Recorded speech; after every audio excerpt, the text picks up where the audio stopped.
Baik, Alhamdulillah kita bertemu lagi pada pagi yang berbahagia ini dan pada pagi ini kita ingin berkongsikan sekali lagi atau berkenaan dengan definisi Ahli Sunnah wal Jamaah khususnya dalam fatwa-fatwa di Malaysia.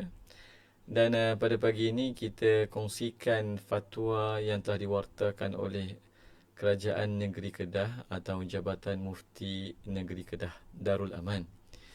Jadi tuan-tuan boleh cari himpunan fatwa yang diwartakan. Dan kemudian kalau kita lihat di sini, di bawah tajuk berkenaan dengan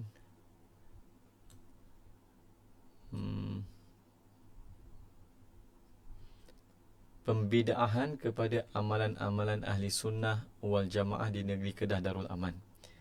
Ya. Jadi kalau kita lihat fatwa ni dekat sini ya. Ni dekat nombor 13 ni.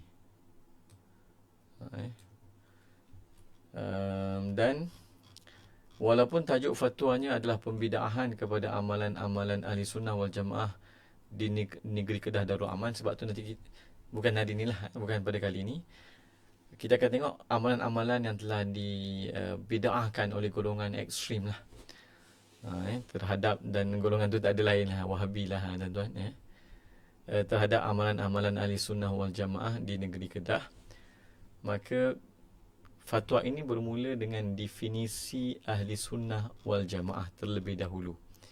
Jadi fatwa ni diwartakan pada 10 hari bulan November 2016, Warta Kerajaan Negeri Kedah Darul Aman, walhamdulillah. Tajuknya fatwa mengenai pembidaahan kepada amalan-amalan ahli sunnah wal jamaah di negeri Kedah Darul Aman. Jadi tuan-tuan yang dimuliakan oleh Allah SWT, fenomena tabdi' ni ataupun fenomena menuduh bid'ah terhadap amalan-amalan umat Islam ni, punca utamanya tak lain tak bukan adalah fahaman Salafi Wahabi yang telah difatwakan bertentangan dengan ahli sunnah wal jamaah oleh banyak negeri. InsyaAllah pada masa akan datang kita akan kongsi juga fatwa-fatwa negeri di Malaysia berkenaan dengan fahaman Salafi Wahabi atau ajaran Salafi Wahabi. Jadi kita tengok banyak negeri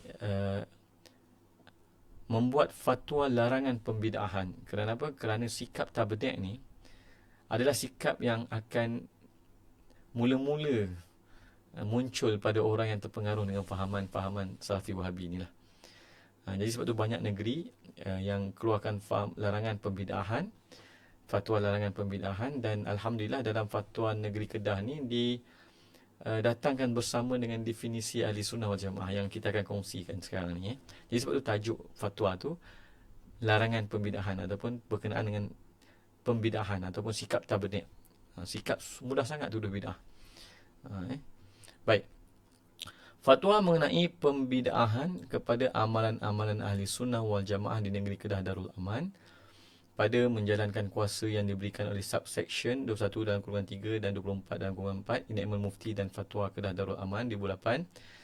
Jawatan Kuasa Fatwa dan atas titah perintah ke bawah Duli Yang Maha Mulia Sultan Negeri Kedah Darul Aman dengan ini menyiarkan fatwa seperti dinyatakan dalam jadual bahawasanya berdasarkan keputusan mesyuarat Jawatan Kuasa Fatwa Negeri Kedah Darul Aman yang bersidang pada 20 Mac 2016, maka inilah diputuskan fatwa untuk diguna pakai di negeri Kedah Darul Aman seperti berikut. Dan alhamdulillah fatwa ni warta, alhamdulillah ya.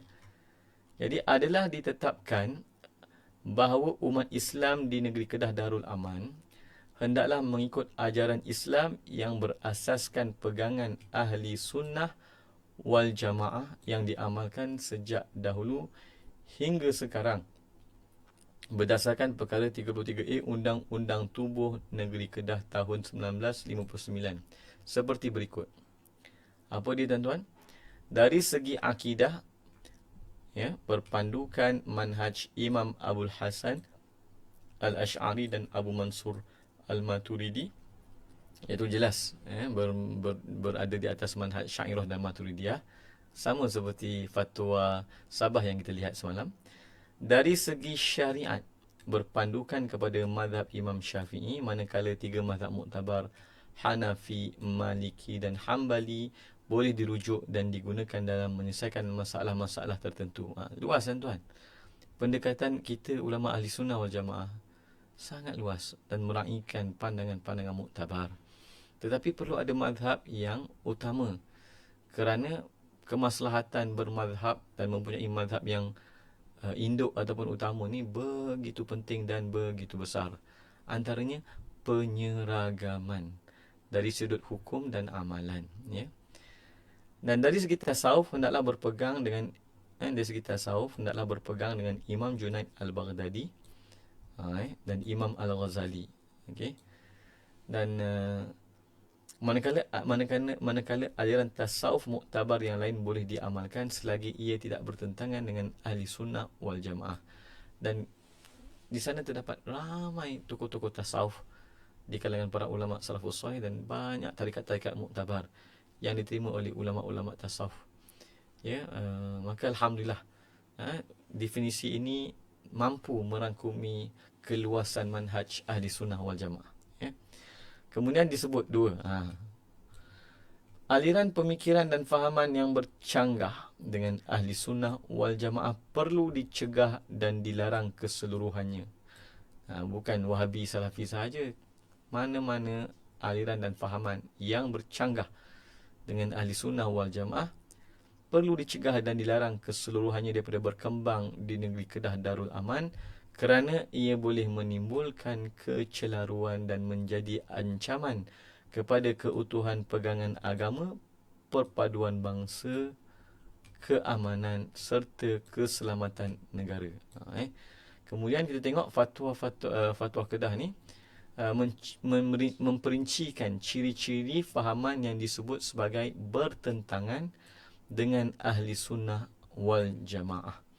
Antaranya kalau kita tengok fahaman yang hanya mentafsirkan, terutamanya nas-nas mutasyabihat dengan makna yang zahir, literal, yang membagikan tauhid itu kepada 3 bahagian dan seterusnya. Kita akan baca pada masa akan datang insya-Allah setelah kita selesai berkongsi berkenaan dengan definisi ahli sunnah wal jamaah.